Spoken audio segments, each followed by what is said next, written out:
Fantastic. Fantastico. Fantastisch. Let's just do it in all the languages.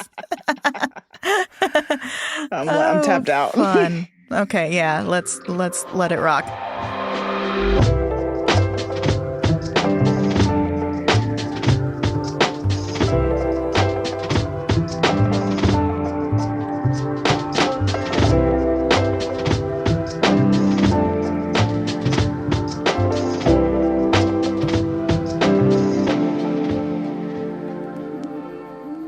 Welcome to Pale Blue Pod, the astronomy podcast for people who are overwhelmed by the universe but want to be its friend. Cute. That's us. Hello, everyone. I'm Dr. Moiya McTier. I'm an astrophysicist and a folklorist and a friend to the universe and also a bestie to my co-host. Indeed. I am Connie. I am besties to Moiya, and I am a burgeoning friend to the universe. Beautiful. Bestie, happy Lunar New Year. Happy Lunar New Year. Very exciting. I love that there are multiple periods of New Year that can happen in the first part of the year. There's the calendar one of January 1st, but then there's also Lunar New Year and then the spring equinox and Persian New Year. Yeah. So there's lots of just New Year energy that kind of rolls all the way into spring. And I love that. Oh my God, you're so right. We can have New Year's all the way through April. Exactly. So when they make those jokes that it's just a trial period, it kind of is. I love that. Good energy to be bringing in the year of the fire horse. Do you know how you determine the start of Lunar New Year? I'm going to assume it's something with the lunar. It's a lunar thing. Good job. So the Lunar New Year every year starts on the second new moon after the December solstice. This year, that happens on February 17th. It was last week. And this year, it also happened to be the same day as Mardi Gras and the first night of Ramadan. Right. I have been hearing about this, and it's like an epic coalition of partying or whatever. I don't know. It is a beautiful confluence. It's nice because the Lunar New Year and the start of Ramadan, those will happen on the same day every 30 to 33-ish years. Okay. But happening at the same time as Mardi Gras is super rare because Mardi Gras doesn't follow the lunar calendar. It follows the solar calendar and has to be on a specific day of the 7-day week. It's right. on the Tuesday. It's Fat Tuesday. It's Fat Tuesday. And it's 47 days before Easter, and Easter happens on the first Sunday after the first full moon after the March equinox. Yeah, so I think that's why I don't remember, and I'm glad that we have calendars and calendar apps that can just tell me when the things are, because my goodness, a lot of retro dating and figuring out based on when because it's Easter determines when Mardi Gras is, but then that is moving around a lot. It's just very fascinating to me. When there are years when Passover and Easter are not at the same time, I get very annoyed because they're supposed to go together. And it's just because a lot of things happened, but one of them being that we use different cycles to determine each one. So then they kind of, misalign a lot, or at least they have in a few years that I've been around. I've been this doesn't make sense.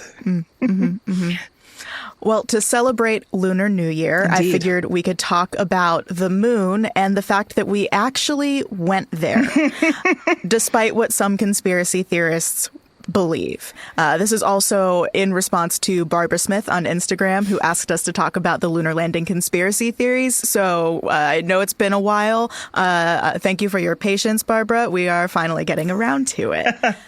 I've been seeing a lot on social media bubbling this conversation back up, and it's just Really? Why?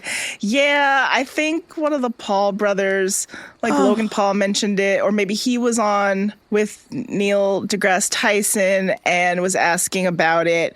And my cousin saw some videos about it. People are still perpetuating this idea that the moon landing was fake. And I think there's the two levels to it, right? There's it was altogether fake. We didn't go. But then there's we went, but we faked it that time because we wanted to be first. At least that's what my cousin thinks. So I would love some help debunking why we actually went. And I know that there's like video, like people have been like hyper analyzing the video of how it happened. And the pictures and everything. Exactly. Of like, oh, well, then why is it flat, like waving and all these like micro detail questions? So whatever you can provide that I can use to debunk some of these rumors, I'd love your help. Let's do it.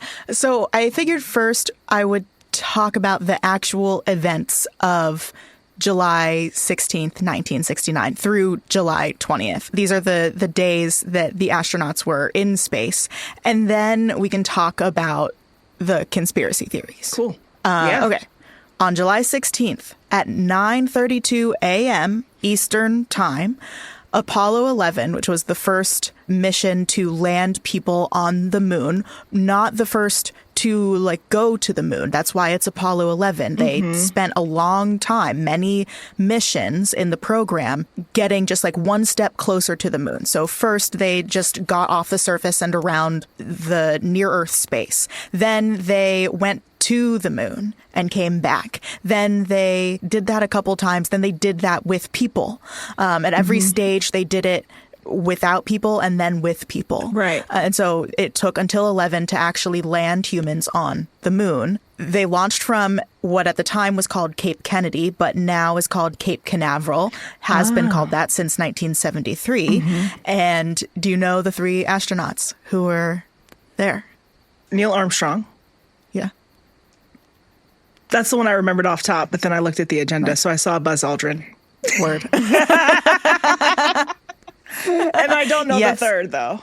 The third is Michael Collins. I don't hear his name as much. Exactly, because he was the man who stayed in the command module in lunar orbit and didn't actually go down to the surface, which I think it takes like a lot of, what's the word? Like security, I think, to not fight to like go down. I mean, I'm sure it's based on rank who actually goes down to the surface. Yeah, there's like different elements to it, but it is fascinating of like, what would you say? You drew the short straw to get the first man on the moon? Like, I think you'd probably be like, I'm still part of the story of getting men on the moon. But then as I say, like, I don't really know his name. Then I'm like, well, maybe he did feel a way about that. I don't know. Right. I wonder. And so I think a lot of people wonder what the astronauts were doing during those 3 days. And not much. They couldn't really do much. But they did take music with them. They had specially designed cassette tapes that were made by Cap Records. They got to choose the music. And, you know, these were like white men in their 30s in the 60s. Okay, got it. In the 30s and 40s in the 60s. And so it was a lot of country music. It was stuff like Frank Sinatra. But Armstrong was the quirky one of the group. And he included some new agey space music with like theremins and shit, which is, that would be, you have to. I think you have to. You know, you got to be on brand and on theme, you know? I agree. It's appropriate. But I'm sure that they were like, check out this guy. Get a load of this. Probably. They weren't ready for the whimsy, you know? Like it was very serious business, as it should be. But also they weren't ready for the element of whimsy of like, oh. No, not ready.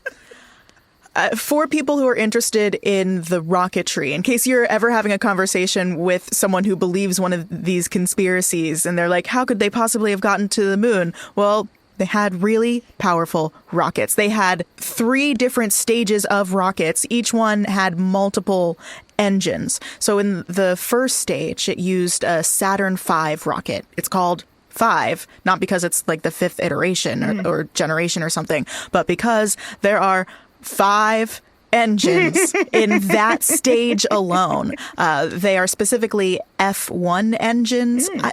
I don't know enough about engines to explain the difference, but like, go fast. They go fast. I can tell you that an F1 engine can produce 7.7 million pounds of force to thrust the spacecraft up.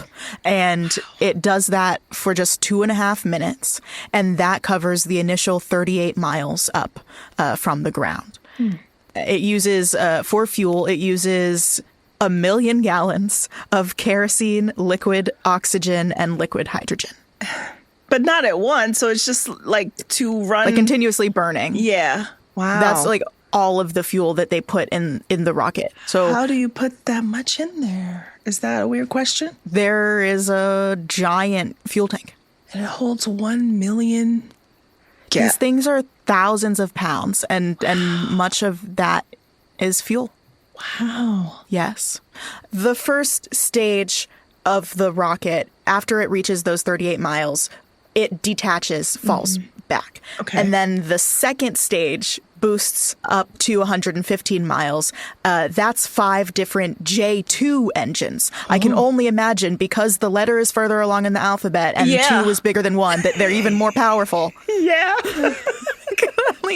Went from an F cup to a J cup.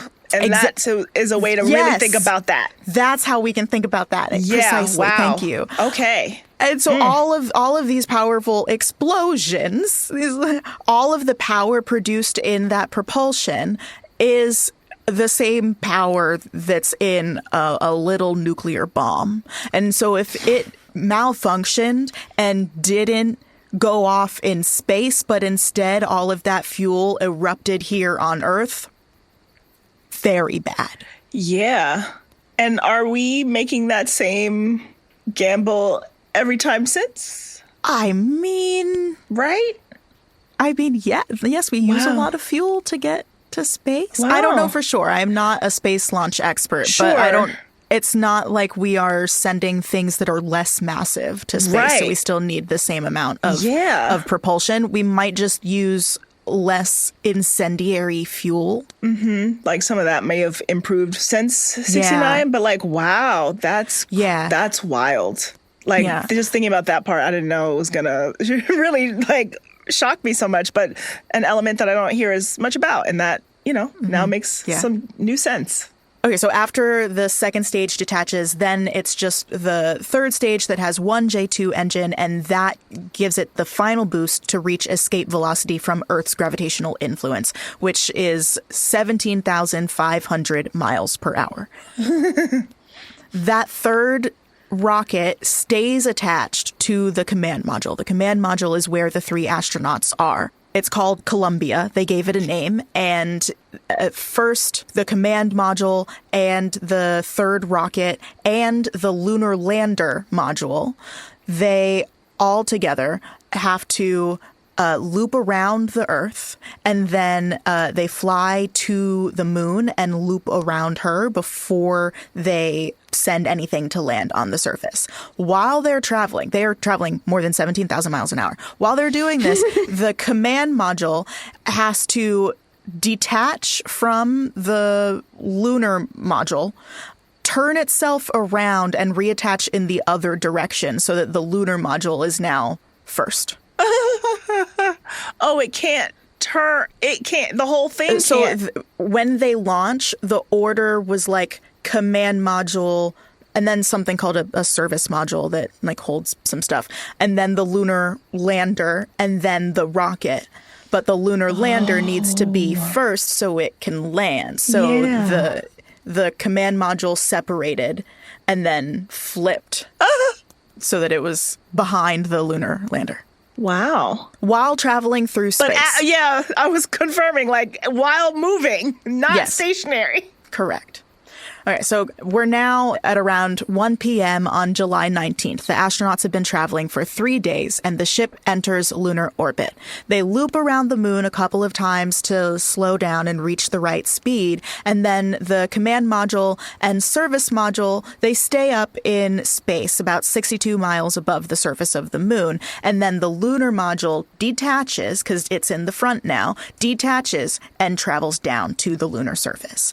The first touchdown of the module on the surface happens at 4:17. So close. At 4:17 on July 20th. So they had to, like, the two, Armstrong and Aldrin had to move from the command module to the lunar lander? Yes. They're like, bye, bud, bye, Michael. See you on the other side. We hope. Yes, we hope. Actually, yes, we hope. Yeah. There was a sad speech written in case Buzz and Neil couldn't get off the surface of the moon. So touchdown happens on July 20th, 4:17 p.m. Aldrin and Armstrong are in the lunar lander.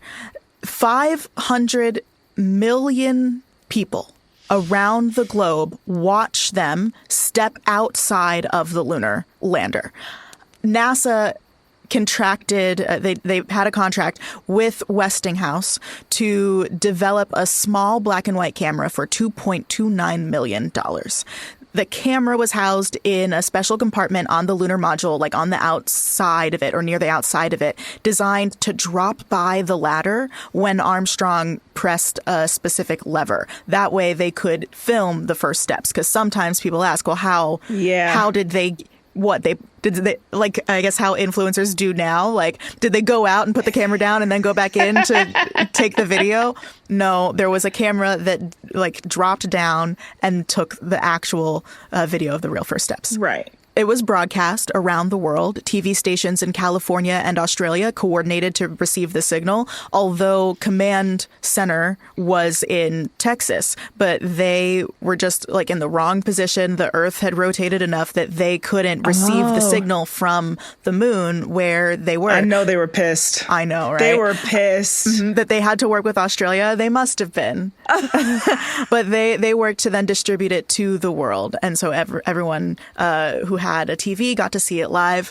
The astronauts then spent 21 hours on the moon. They were taking pictures, collecting samples, and setting up science experiments to be left behind. So they left behind a seismograph so we could study moon quakes and something called a laser ranging retroreflector. Essentially just like a really fancy mirror that we can bounce a laser off of and then measure how long it takes the laser to get back to us. And by measuring that, because we know the speed of light, we can really precisely measure how far away the moon is from the Earth. Wow. They napped. On the moon. They took a nap. I'm pretty sure maybe they went back into the lunar lander. Yeah, I kind of do assume, because like, how would you have, you wouldn't be able to. Just like imagine them like trying to get up. Even trying to lay down, it's just like, okay, now I'm laying, but I'm not, I can't stay. Still, even if you're like eating inside on the moon, no, you're still eating lunch on the moon. You're still eating lunch on the moon. You still napped on the moon. But also the gravity in the capsules. The lunar lander? The lander, is that different than... No, it's still the same. Yeah, it's the same as the gravity on the moon. They didn't have artificial gravity. Right, yeah.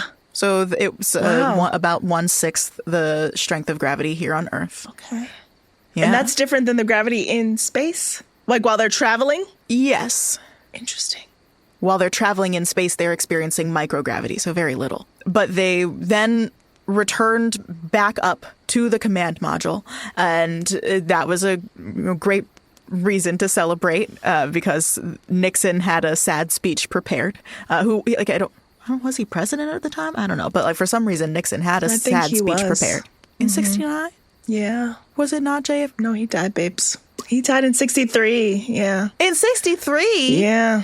Oh, you know, we're doing a deep dive on the history of the moon landing, and you're like, when did JFK die?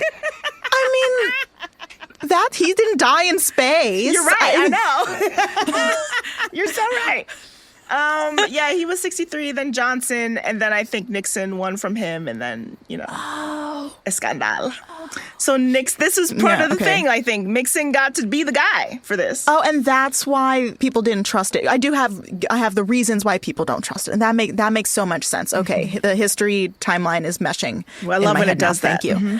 Okay, so they go back up to the command module, and then they go back to Earth. We made it, Michael. Right. You bring me back some moon dust? You know we did. We ain't counting this one. This was your secret stash. This is your secret stash. Like they had to, right? Like they had to just like pocket some moon dust and rocks and stuff. Like they must have. Without recording it. Like this one's just for me, I don't know. They do weigh a lot of stuff. No, you're so right. It's the precision does matter, doesn't it? Yeah, but I don't know. I wouldn't put it past them. Yeah, just like a little tiny piece. A little something. It took them 67 hours to return to Earth, and they landed on July 24th at 12:51 in the afternoon. And then the astronauts had to be in quarantine for 21 days in case they had brought back any weird moon pathogens. Right. From the But we didn't know. Yeah, from the aliens or just from the land. Who knows? From something. From something. Yeah. From the toxic cosmic rays. They're like making sure nobody comes out with you. Like when you open that suit, like just make sure nothing slipped in there that is trying to slip out now. So we put you in quarantine, keep you over there. Because, Yes. First line of defense against the aliens too. Exactly. Pathogens and all. And then after Apollo 11, there were 5 other crewed moon landings. They had a crew. The last was in 1972. So it was Apollos 12, 14, 15, 16, and 17. They have not put a person on the moon since. And it's not because we can't, because that's also what some people believe, but because NASA was pretty much immediately after this defunded, and there was a weird reputation that it started to have. So that goes along with the conspiracy theory really well. It really does.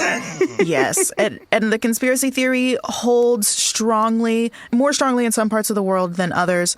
According to various polls, about 12% of Americans believe that the moon landing was a hoax. About 25% of British people believe it.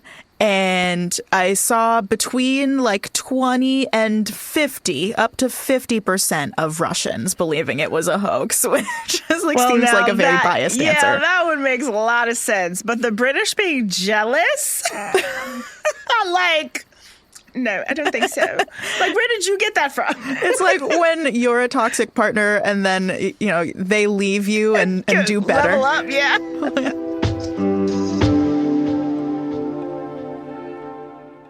But you know who's not toxic? Our patrons. Thank you all for supporting the show. We're an indie podcast, so it would be really hard to make it without your support. And I want to give a special shout out and thank you to my Sun-like stars, Scott Reynolds, Tom T, Nicole Bartlett, Ashley Shambo, and Bruce Sedloff.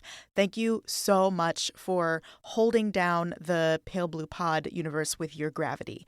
If you would like to join this group of people and hear your name on the show and support an indie podcast and get research notes for most episodes, you can do that for $5 a month at patreon.com/palebluepod.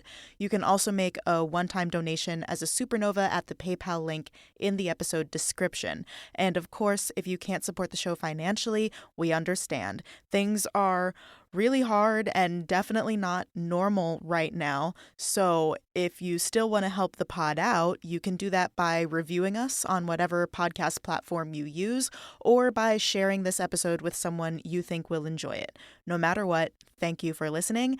Connie and I are honored to be a part of your week. My next message is a podcast recommendation for a show in the Multitude Collective. It's called This Guy Sucked. It's a history podcast for haters by haters, where you can join historian Dr. Claire Aubin and a new expert every week to pull back the scholarly curtain on some of the world's biggest bummers. From Charlemagne to Carl Schmitt, every episode gives listeners all the ammo they need to win dinner table arguments over why history's main characters were actually kind of the worst. No dead person is safe, and they actually just did an episode on Bill Clinton. I think that's the first time they've covered a living person. That is how much he sucks. So check it out by searching for This Guy Sucked in your favorite podcast app or by going to the link in the episode description. New episodes come out every Thursday wherever you listen to your podcasts. Finally, my last message for you is a call for your space questions. It was really fun to get to answer Barbara's question about the lunar landing conspiracy theories with this episode, and I want to do more of that. I would love to have this be more of a back and forth with you all. So please reach out to us on Instagram. We're Pale Blue Pod, or you can email us. We are Pale Blue Podcast. Pale Blue Pod was already taken. palebluepodcast@gmail.com. Thank you in advance for your questions. All right, I've kept you waiting long enough. Now let's get back to the conspiracy theories.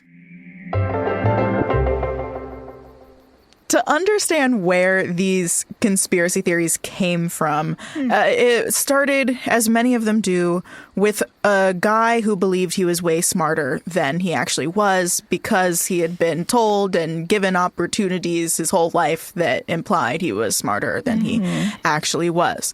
Yeah. His name was Bill Casing. He was a former Navy officer who worked as a technical writer for Rocketdyne, though that's the manufacturer of the F-1 engines that went into the Saturn V rocket. Okay. And it was not because he had any technical background or any rocket background at all. He was an English major. He had a BA in English, and I'm not knocking English majors at all. I know you're not. But you cannot be an English major who writes rocket manuals and then determines that those manuals say the moon landing is impossible, because he wrote a book. He wrote and self-published a book in 1976 called We Never Went to the Moon, America's $30 billion Swindle, in which he claimed that NASA calculated a chance of moon landing success at 0.0017%, and that it would have been easier to stage a landing at a studio on Earth than actually land on the moon based on what he had seen in these rocket manuals. Yeah, I never heard about this part of that. Like, first of all, your book is a swindle, my dude. Like, you have no expertise to be claiming such a thing. But also, like, as someone who works in modern corporate, what if you didn't have final, really this time it's final, and where they figured out the math better? Right. Yeah, I didn't know that was the origin either, but it really gets picked up from there. And it all happens around just like a terrible time, because so many things are happening at once. Americans were super primed to distrust the government because they had just revealed that the JFK assassination was probably like that there was something shady about more shady than a typical assassination. Right. And the Pentagon Papers released in 1971 revealed lies about the Vietnam War, the Watergate scandal, still fresh in people's minds, and Stanley Kubrick's 2001 A Space Odyssey had come out 8 years earlier. In 1968, the year before we went to the moon, and it looked really good. like comparable to the pictures that the Apollo program shared with the world. Interesting. So they're like, oh, they just used that? Right. So people thought that NASA and the government had worked with Stanley Kubrick to stage the moon landing because they looked so good. But what they didn't realize was that Stanley Kubrick hired science consultants. And people didn't really know about that back then. True. He hired multiple engineers and specialized artists to make sure that everything looked pretty accurate in the movie. I've never seen it. Does it look accurate? I haven't seen it either, actually. Oh, maybe we should watch it. Let us know if you'd like us to watch that. But that's interesting. I guess because it was like, it was ahead of its time. Like, it was before we really knew. But we knew certain things. Like, we knew enough. Right. It's actually really, like, the timeline is really similar to when we took the first picture of the event horizon around Sagittarius A star or around any black hole, because Interstellar came out a few years before we took the picture of the black hole in M87. And it looked really similar, but that's because they hired, what's his face? I'm going to be so disappointed in myself. Kip Thorne. Okay. You know, that like Moiya Mc whatever lady. She's consulted on that Disney movie Wish, you know? Oh, if people just be like, that black space lady, like, we'll take it, fine right? with that. We'll take it. Anyway, Kip Thorne was a science consultant for Interstellar, and he is one of the leading black hole astrophysicists in the world. And so, of course, it looked good in the movie. And then when we took the actual picture, it looked like the leading experts said it would. And if today people were like, no, we didn't actually take a picture of the black hole because it looks too much like this movie, then that would be ridiculous. Yeah. They just didn't know about science consultants back then. Right. Also, it didn't help that a couple years after Bill Casing's book came out in 1978, a film called Capricorn 1 that seemed like it might be loosely based on Kaysing's book came out. It was about officials faking a landing on Mars with like Stanley Kubrick's style directed staged movie. Yes. And then, because more steam had to be added, in 1980, it gets a new wind every couple years. The Flat Earth Society accused NASA of faking the landings. And they added that all of this was sponsored by Walt Disney for some reason. They came back 20 years later and they were like, wait a second. Hold on a second. You couldn't have done that. The Earth is flat. It's 10. 10. Yeah. I did the math wrong. Like, come on, guys.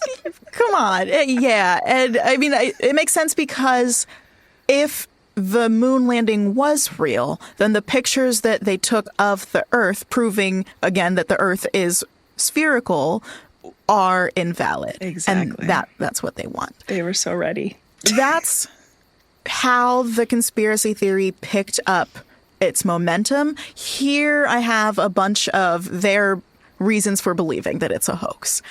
I have 8 that I wanted to talk about, but there are so many different ones because these pieces of evidence that they have, they're coming from all of the information that NASA has provided the public with about the moon landing. So that's 8,400 photos. Wow. That's thousands of hours of videos. It's nearly 850 pounds of moon rocks. Okay, those aren't publicly available, but you can go see them at the Smithsonian and scientists study them all the time. And so there's a lot that they can pick through, but here are the big ones. The first is about Van Allen belt radiation.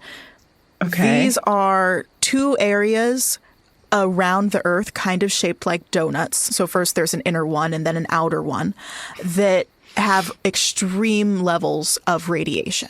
Levels that if you weren't in a specially designed protective case would probably kill you, if not like make you very, very sick.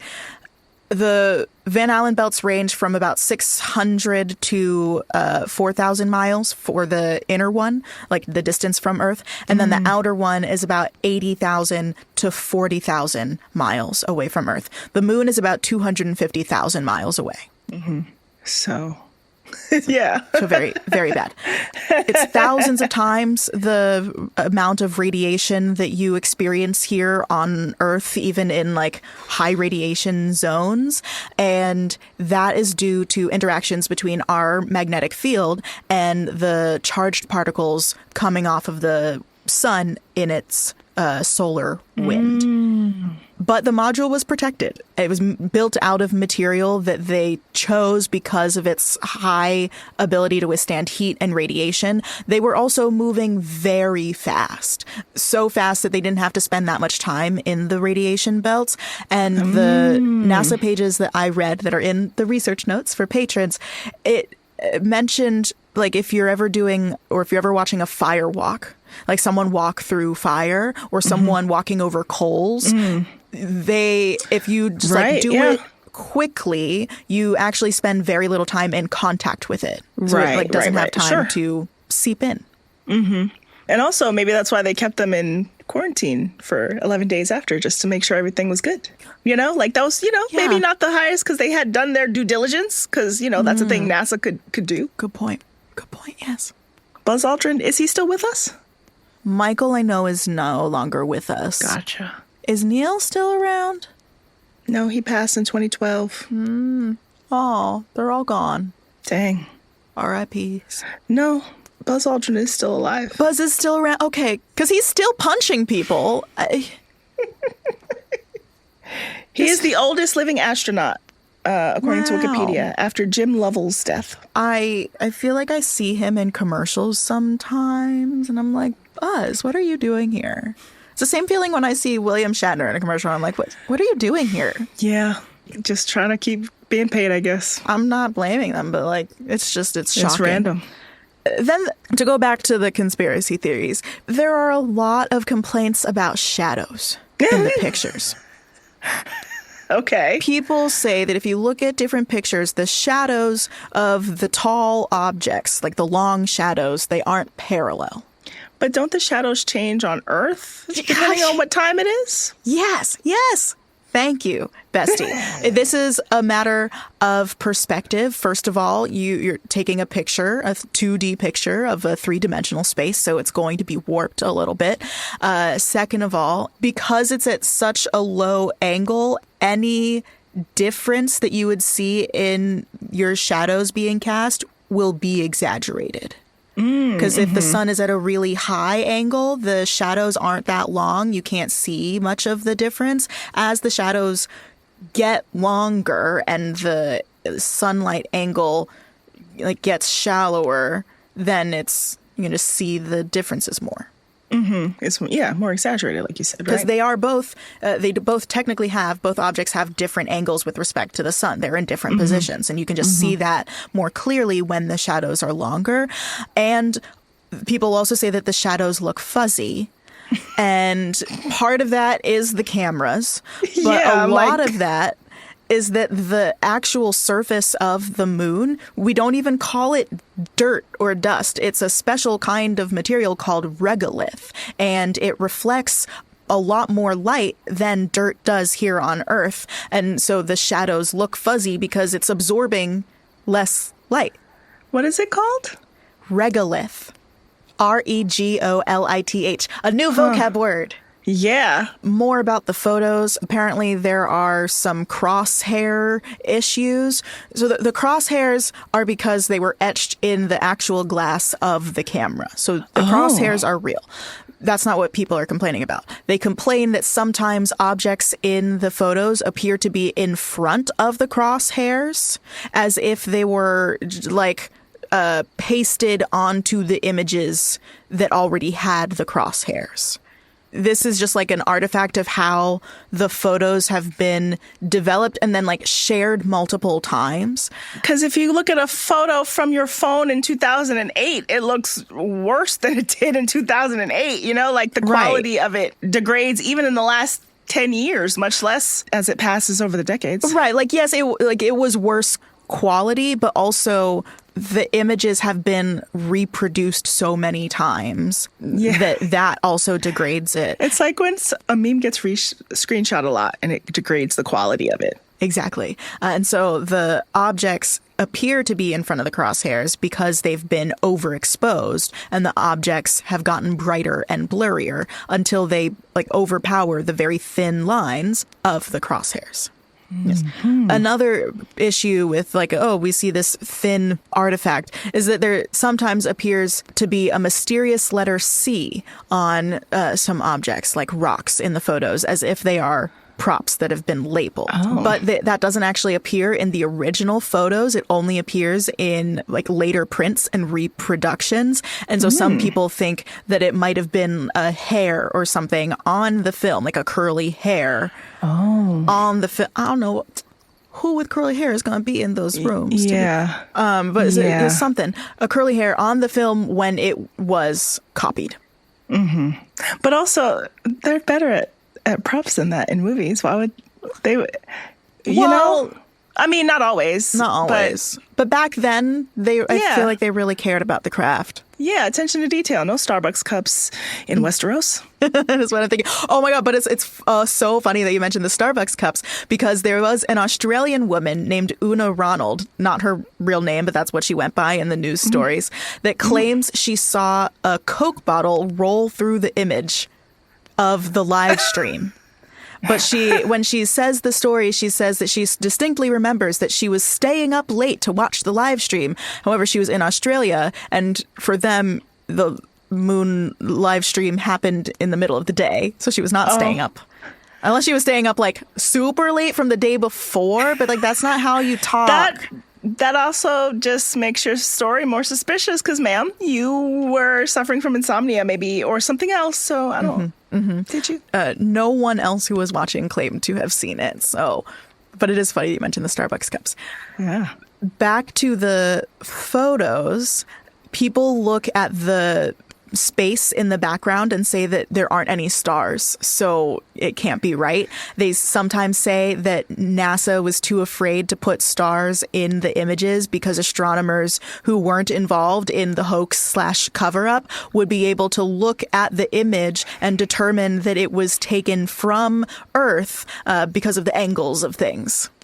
That's not the case. It's just that the stars, you can see them if you're standing on the moon, but these pictures were taken during daytime on the moon when the sun was still out and much brighter than the stars. Even though it doesn't have an atmosphere to have like a blue sky, the sun is still bright enough to outshine other stars. And this was a camera that, like, if it had a long enough... What's it called? We call it integration time. What's it called when you like keep the shutter open longer in photography? The shutter speed. Shutter speed. Long exposure, yeah. Long exposed, yeah. If they did that, or they would have to do that to get the stars, but then everything else would look washed out. Yeah. So yeah, the light, it wouldn't be able to work. But that's crazy. It's like, wow, the moon has a daytime. So at night on the moon, the stars appear? Yeah. So in the day, it looks kind of that same...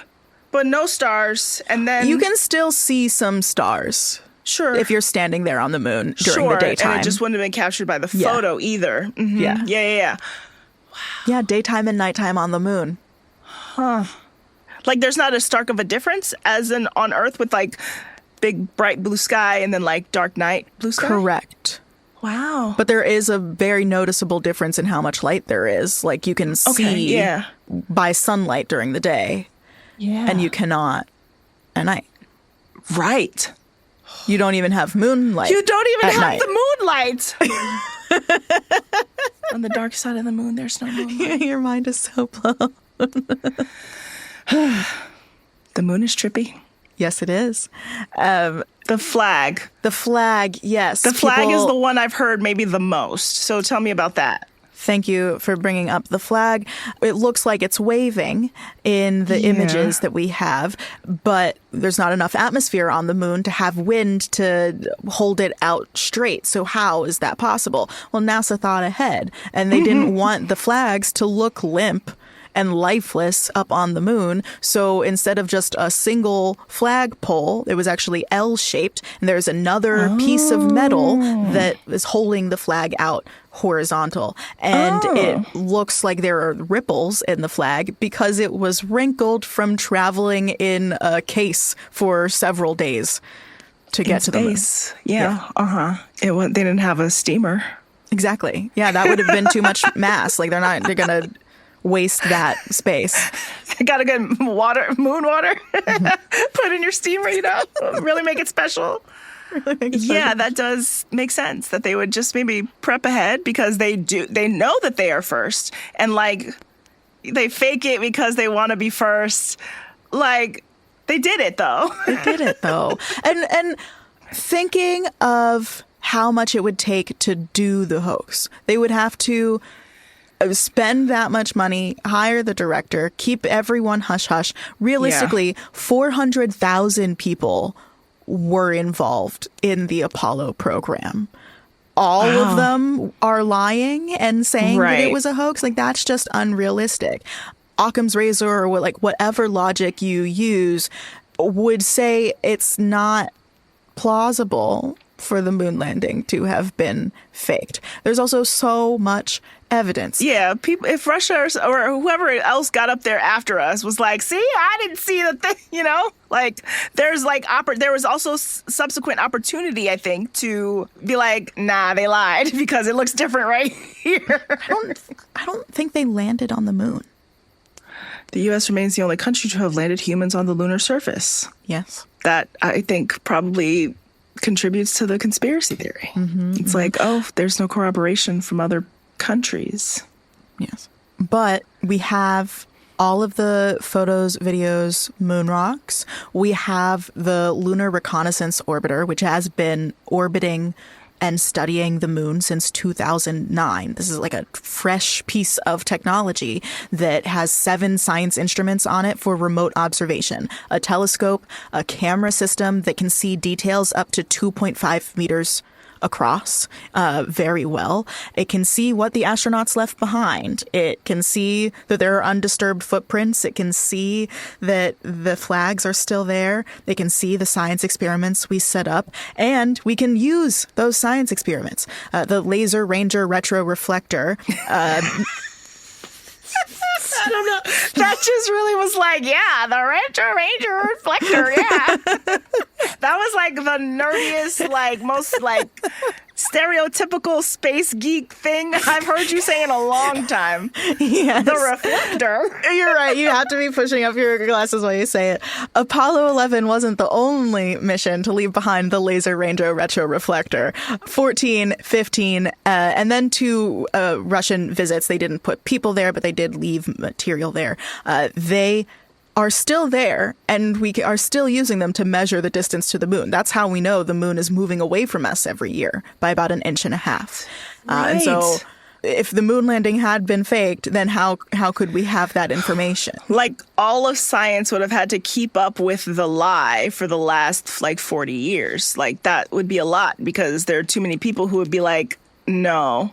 And it's in a different way than I think like the alien conspiracy of like, oh, we definitely have come into contact, but they're just not telling us, because I can understand from like a security and a mass panic kind of way of why they would like make that like super hush hush. But after 40 years and like the amount of administrations we've gone through on the federal side, on the like science side, like that is too many different fields of people playing in this lie for it to be as coherent as it still is today, despite these conspiracy theories. Because someone would have been like, no, here's XYZ. I found an invoice for the props or whatever. Like, it's just too many people. Like, astronomers today have studied the moon rocks that they found, and then they've studied new moon rocks. So, like, they're the same. Like, someone would have been like, it's different. Like, composition is different. This is just from Michaels.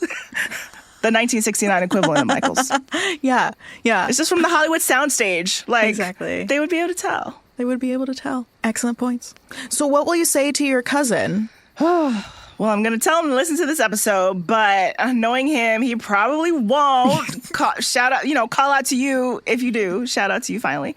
But I don't know. I think I'm going to ask him the things that he thinks are not real about it. Well, the thing that he thinks most is that we faked it because we wanted to be first and be able to proclaim that we were first. And I can, be like, we were the only. Like, we didn't need to lie that time because we're the only people who ever did it. Mm-hmm. But also, I don't know, the thing about, like, that many people keeping up with the lie is a big one. It's like I'm trying to like combat his little nitpicks that he's going to do because he's my cousin, of like all the things that you've said. So I have to really think about like which thing will be the final thing of like you can't dispute this one even in like a little way. Mm-hmm. But I have a list prepared now. I think it might be the Laser Ranger retroreflector. To me, that is the most compelling. If you think that the moon landing was fake, you can also maybe think that the Lunar Reconnaissance Orbiter is being faked, but we are actively measuring how far away the moon is. Right. From things we put up there that first time. Yeah. I think I actually found a website that is in real time monitoring it, maybe. I can't remember, but I will search. Yeah. So I've got a great list, and I don't know if it's ever gonna die. I mean, we've had the JFK, we've had new JFK conspiracy things come up since that first one that made everyone suspicious, and then we see the current conspiracies that are happening and the different ways in which those things are true. I just feel like there's enough around that's actually conspiracy. Exactly. Like, it's not even a conspiracy theory. Like, it's we don't need to like continue this one. Yeah. We can let this one slide. We can let this one go. Like, it's been a while. Like, we can let this one go. There are new ones, fresh ones that people should look into, and might not be conspiracy theories. So we got new things to worry about. Yeah. And if there are any other space-related conspiracy theories that you would like us to cover, maybe this could be like a little mini-series. But of all of them that I've heard of, like, this is the one that I know it's the king that we actually went. Like, I'm more sure of this than I am of aliens and Earth. Wow. Okay. Yeah. And I trust you. You've like literally done the work, but also like literally several other scientists that I've seen, even just like clips online or on TV, have been like, no, it was real. So, trust the science. It could be that simple. Yeah. But listeners, no matter what conspiracy theories you believe or love to fight against, you are still space. Bye. Bye.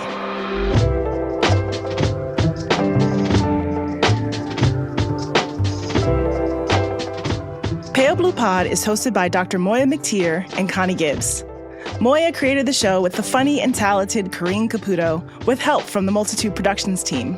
Our theme music is by Evan Johnston, our cover art by Shay McMullen, and our audio editing is handled by the superlative Misha Stanton. Stay in touch with us and the universe by following @PaleBluePod on Instagram or check out our website, palebluepod.com.